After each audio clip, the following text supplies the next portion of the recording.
Hello, and welcome to another episode of our podcast. Today we're going to be talking about biodiversity and the environment. Let's get into it then. For starters, I'll be explaining what is biodiversity, in case anyone doesn't know.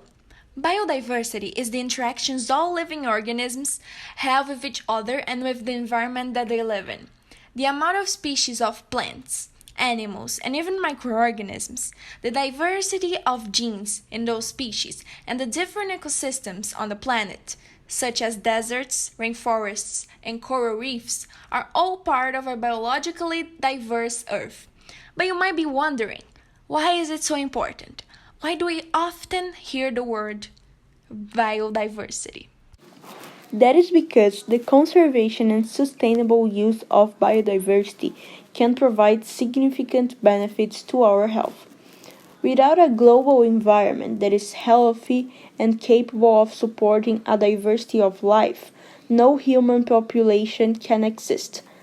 Biodiversity also provides important resources for medical research, helps in the control of infectious diseases, help the adaptation of the climate change, and reduce disaster risks. This should be enough for you to realize how pivotal it is for us to preserve it the best way we can.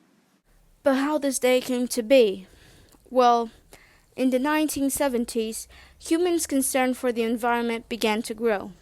Thus, in 1972, World Environment Day was created at a United Nations conference about the environment. The event was the first to bring together governments and non-governmental institutions from more than 100 countries to discuss important issues about the environment. At the conference, United Nations established 26 principles and created their program that aimed to protect the environment. 5th of June, the day of the conference, was chosen to commemorate the World Environment Day.